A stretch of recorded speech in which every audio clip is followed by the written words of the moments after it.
Hello students, welcome back to your own learning platform Vedika commerce classes. आज इस class के अंदर हम बहुत इंपॉर्टेंट टॉपिक कवर करने जा रहे हैं, that is treatment of interest and dividend. अब ये दो ऐसे आइटम होते हैं जो कैश फ्लो के अंदर कभी ऑपरेटिंग एक्टिविटी का पार्ट बन जाते हैं, कभी इन्वेस्टिंग एक्टिविटी का पार्ट बन जाते हैं, कभी फाइनेंसिंग एक्टिविटी का पार्ट बन जाते हैं। मतलब इधर उधर घूमते रहते हैं और बच्चों को कंफ्यूज करते रहते हैं। तो आज उस कंफ्यूजन को दूर करने के लिए हम इस क्लास के अंदर इन दोनों आइटम्स को अलग अलग ऑर्गेनाइजेशन टाइप के अकॉर्डिंग यहाँ पे करेंगे। ठीक है, नॉर्मली हमारे पास दो तरह के ऑर्गेनाइजेशंस होते हैं।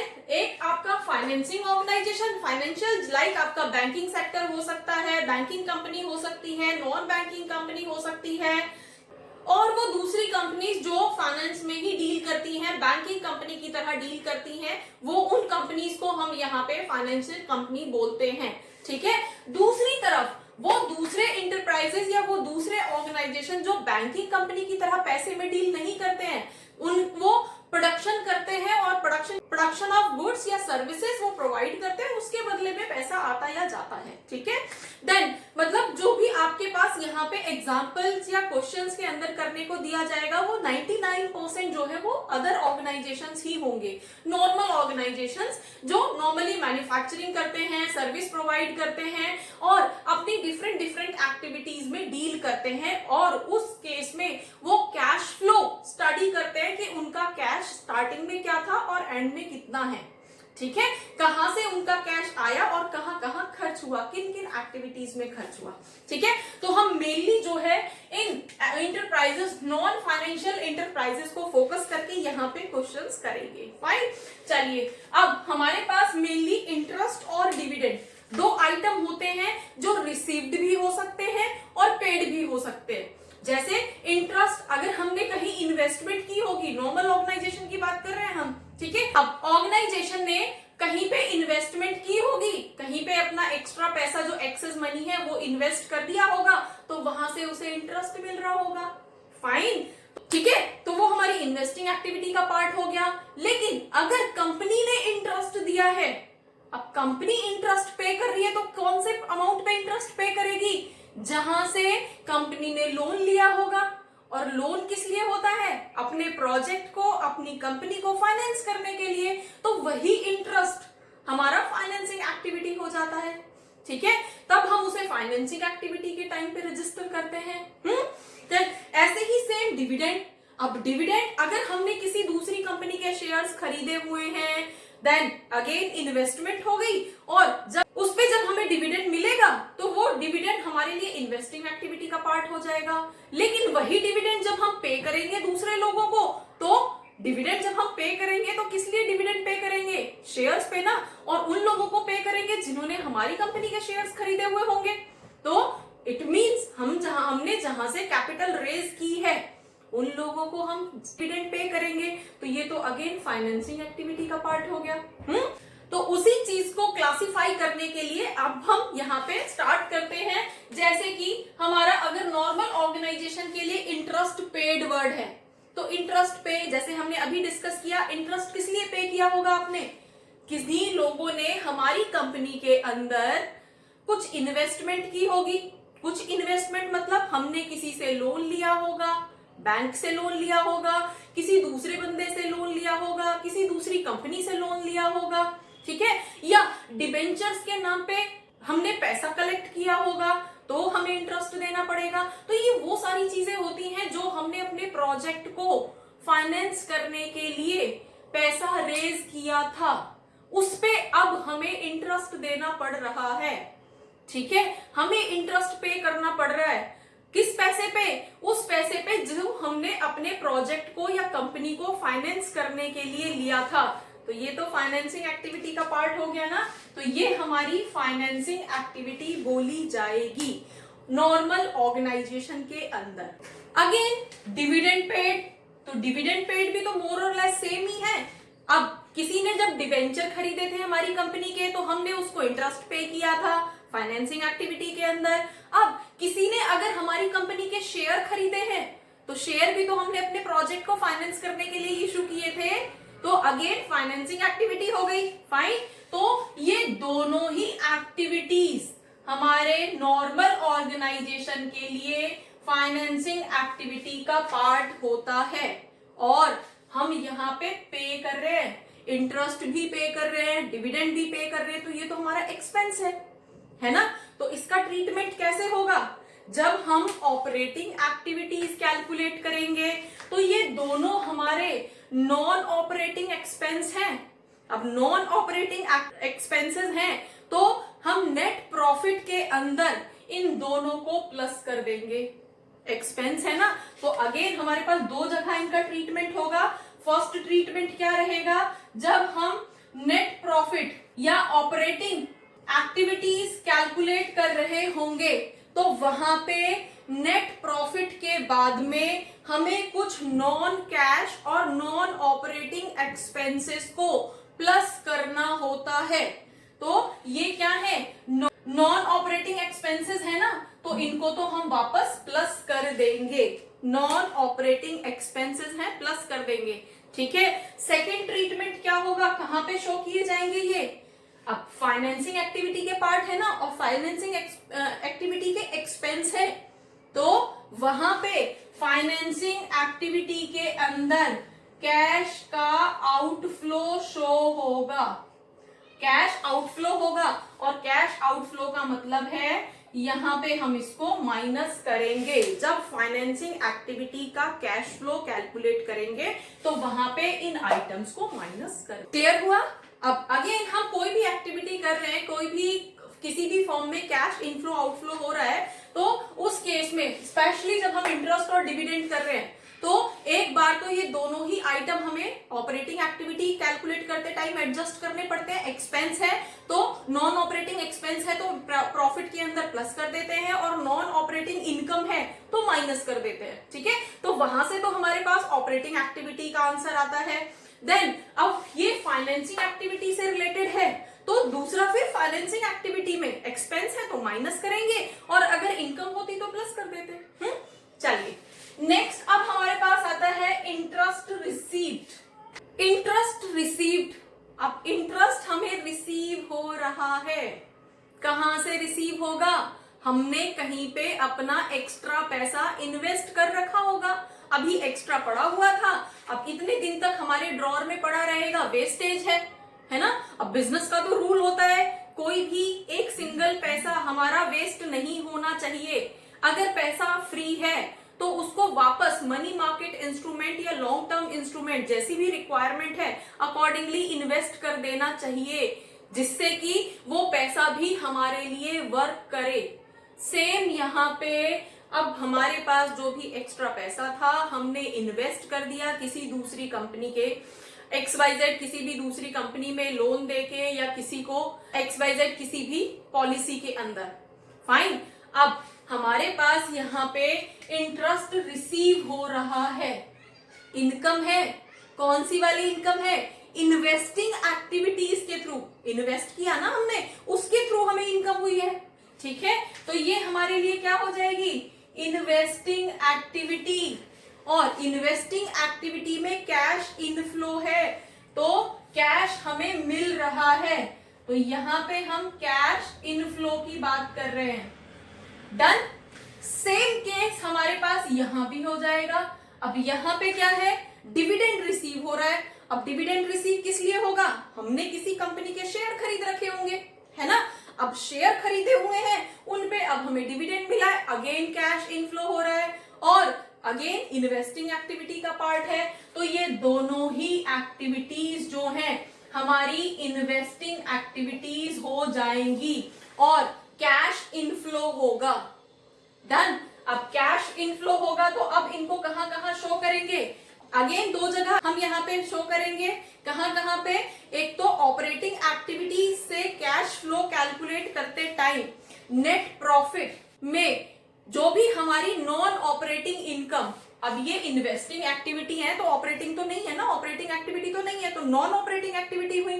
तो नॉन ऑपरेटिंग इनकम अगर हुई है तो नेट प्रॉफिट में से इसको माइनस कर दिया जाता है। डन। सेकेंड इसकी एंट्री कहां रहेगी, इन्वेस्टिंग एक्टिविटी में इनकम है, कैश इनफ्लो है, तो इन्वेस्टिंग एक्टिविटी के अंदर इसको प्लस कर दिया जाएगा। इस तरह से दो एंट्रीज इसकी होंगी नॉर्मल ऑर्गेनाइजेशन के अंदर। होपफुली नॉर्मल ऑर्गेनाइजेशन के अंदर हमारे इंटरेस्ट और डिविडेंड को किस तरह से कब कौन सी एक्टिविटी में डाला जाता है आपको समझ आया होगा। अब हम नेक्स्ट फाइनेंशियल ऑर्गेनाइजेशन की तरफ मूव करते हैं। अब फाइनेंशियल ऑर्गेनाइजेशंस कौन से होते हैं, वो ऑर्गेनाइजेशन जो सिर्फ और सिर्फ पैसे में डील करते हैं, जिनका काम होता है पैसा लेना, जिनका काम होता है पैसा देना, सिर्फ लाइक बैंक। बैंक क्या करते हैं, डिपॉजिट लेते हैं, उनका रॉ मटेरियल भी पैसा ही होता है और उनका आउटपुट भी पैसा ही होता है, ठीक है, कोई डिफरेंस नहीं है, सेम ही है, ठीक है। तो उनका काम क्या है, डिपॉजिट की फॉर्म में वो पब्लिक से पैसा लेते हैं। अब डिपॉजिट की फॉर्म में जब पैसा ले रहे हैं तो उनको इंटरेस्ट देना पड़ेगा, ठीक है। दूसरी तरफ जो पैसा इकट्ठा हुआ है उसको वो पब्लिक को लोन की फॉर्म में दे रहे हैं। अब लोन की फॉर्म में अगर पब्लिक को पैसा दे रहे हैं तो उनसे इंटरेस्ट मिलेगा, तो इंटरेस्ट तो दोनों ही केस में उसका रोज का काम हो गया ना, रोज डेली बेसिस पे वो पैसा डिपॉजिट की फॉर्म में लेता है, उस पे उसे इंटरेस्ट देना होता है, डेली बेसिस पे ही वो लोन सैंक्शन करता है बैंक, ठीक है, तो वहां उसे इंटरेस्ट मिलता है। तो इंटरेस्ट मिले या इंटरेस्ट पे हो, दोनों ही उसके नॉर्मल रोज के काम हो गए, डेली काम हो गए, ठीक है। तो जो चीज हमारी डेली रूटीन का पार्ट बन जाती है वो तो ऑपरेटिंग एक्टिविटी बन जाती है ना। तो अगर इंटरेस्ट रिसीव हो रहा है या इंटरेस्ट पे हो रहा है, दोनों ही केस में ये ऑपरेटिंग एक्टिविटी बोली जाएगी। क्लियर? ये याद रखना बच्चे, हम बैंकिंग कंपनी की बात कर रहे हैं, यहां पे आप एग्जांपल लिख सकते हो बैंक, ठीक है। तो वो उसे इंटरेस्ट मिल रहा है या वो इंटरेस्ट पे कर रहा है, वो उसकी रोज की एक्टिविटी है, और रोज की एक्टिविटी मतलब ऑपरेटिंग एक्टिविटी। अब दूसरी तरफ डिविडेंड रिसीव हो रहा है। अब डिविडेंड रिसीव हो रहा है मतलब बैंक ने किसी कंपनी के शेयर्स खरीदे होंगे, उस पे उसे डिविडेंड मिला है। अब यहाँ पे देखो, जब हमने नॉन ऑपरेटिंग या नॉर्मल ऑर्गेनाइजेशन की बात की थी, जब उसने नॉर्मल ऑर्गेनाइजेशन ने किसी कंपनी के शेयर खरीदे थे तो वो इन्वेस्टिंग एक्टिविटी के पार्ट थे। लेकिन बैंक तो रोज ही अपने क्लाइंट के लिए नए नए पोर्टफोलियो फ्रेम करता रहता है। जो भी क्लाइंट इन्वेस्ट कर रहे हैं बैंक के अंदर, उनके लिए वो बैंक रोज डेली बेसिस पे किसी कंपनी के शेयर खरीदता है, कहीं पे गोल्ड खरीदता है, उनके पोर्टफोलियो में डालता है। तो ये तो अगेन उसका रोज का काम है। अब जिस भी कंपनी के शेयर्स खरीद रखे होंगे वहां से बैंक को डिविडेंड मिलेगा। अब उसमें से थोड़ा पैसा वो अपने क्लाइंट को पास कर देगा और थोड़ी अपने लिए अर्निंग बचा लेगा। तो ये तो बैंक का रोज का काम हो गया ना अगेन। तो अब डिविडेंड भी इसी का पार्ट बन जाएगा, ऑपरेटिंग एक्टिविटी। मतलब बैंकिंग कंपनी के अंदर इन्वेस्टिंग एक्टिविटी नाम की कोई भी चीज नहीं होती। बैंक अगर इन्वेस्ट भी कर रहा है तो वो अपने क्लाइंट के लिए कर रहा है, और क्लाइंट को सर्विसेज देना उसकी डेली का काम है, उसकी ऑपरेटिंग एक्टिविटी का पार्ट है। ओके, तो ये हमारी ऑपरेटिंग एक्टिविटी बोली जाएगी बैंकिंग कंपनी के लिए। और टेंशन लेने की जरूरत नहीं है, आपकी बुक के अंदर कोई भी क्वेश्चन बैंकिंग कंपनी का नहीं है।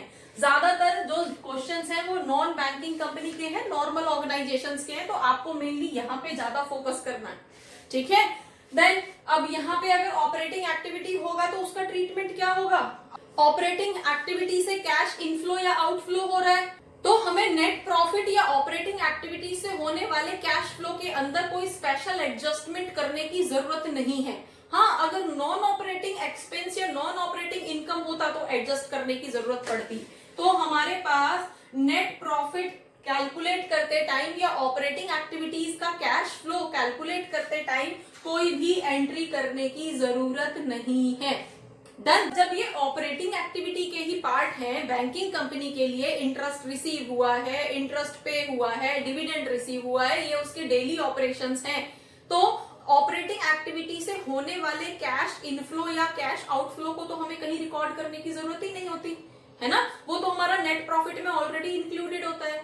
तो तो उसको तो हमें एडजस्ट करने की जरूरत ही नहीं है, तो इनकी कोई भी एंट्री नहीं होगी कैश फ्लो के अंदर, क्योंकि ये ऑलरेडी हमारे नेट प्रॉफिट के अंदर इंक्लूडेड है। अब नेट प्रॉफिट हमने कब निकाला था, प्रॉफिट एंड लॉस अकाउंट से नेट प्रॉफिट आता है ना हमारे पास, तो उसके अंदर ऑपरेटिंग खर्चे, ऑपरेटिंग इनकम ही तो होती है सारी, तो उसको अलग से तो कैलकुलेट करने की जरूरत नहीं है।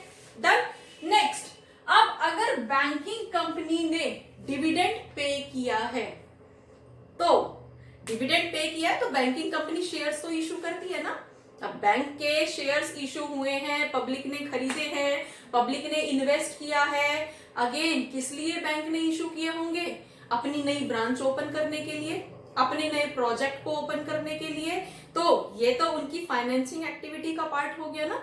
अपने प्रोजेक्ट को फाइनेंस करने के लिए शेयर्स इशू किए हैं, उन शेयर्स पे अब डिविडेंड पे करना पड़ रहा है, तो ये तो इनकी फाइनेंसिंग एक्टिविटी हो गई है।